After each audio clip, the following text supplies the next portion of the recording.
Hi YouTube, welcome to Westpicks. Today we've got this beautiful Ingersoll 10 lever padlock. There's the bitting on the key, very nice.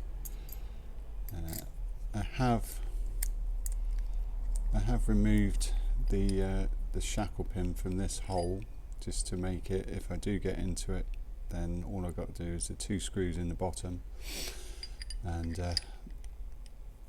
pull the core out. So as you can see, it's all locked up. Let's see if we can get into it with my keyring tensioner and my Corian handled offset hybrid. I'm going to put a fair amount of tension on, but not stupid amounts. And I'm just going to tension it from one side rather than keep changing. So just going to go through, see if I can hit a binder. Just enough tension to give it to make the levers bind. You just go across the top and across the bottom.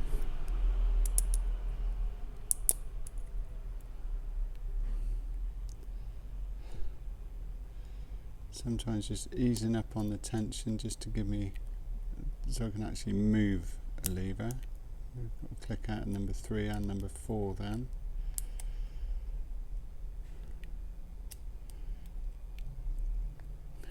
Go back to the top.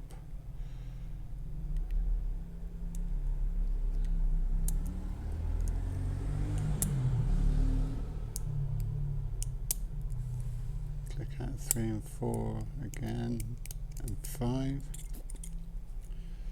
Back to the bottom. Little click out at number 3.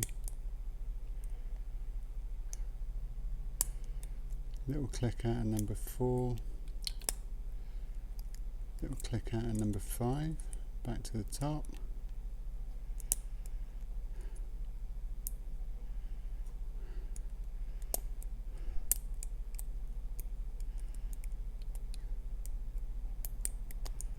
And we're in. Beauty. Like I say, here's the pin that holds the shackle in.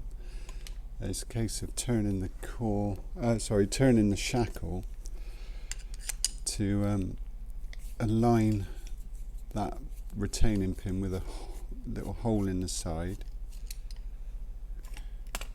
So, nice big fat chunky screws. There's a screw each side.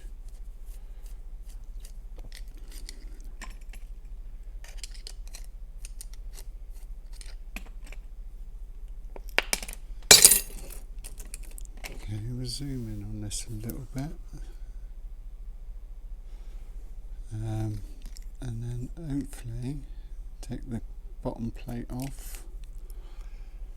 Let's get the key into it. Turn the key back one way or the other. I don't know which way it's supposed to fucking go now.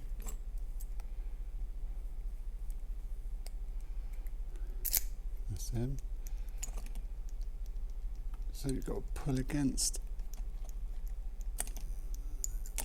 the O-ring. It's quite fucking tight. Here it comes. God, that is tight.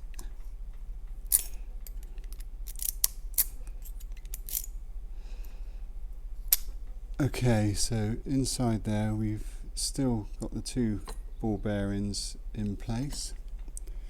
Anyway, let's get to the interesting part. As you can see, we've got the it's greasy as fuck. We've got the sprung bar, and when you take the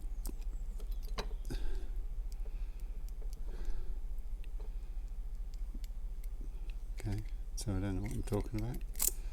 So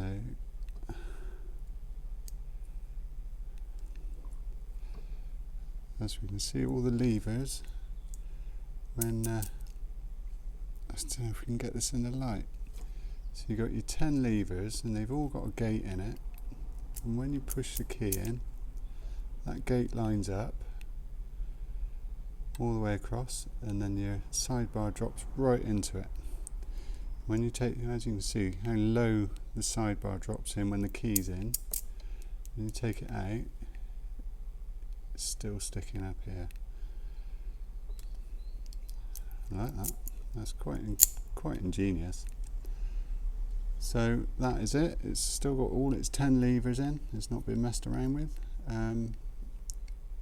That was the Ingersoll 10 lever. I hope you enjoyed that. Anyway, sorry I'm a bit waffling on a little bit, but it's the first time I've actually got into this thing to get it. But anyway, I hope you enjoyed that. Thank you very much.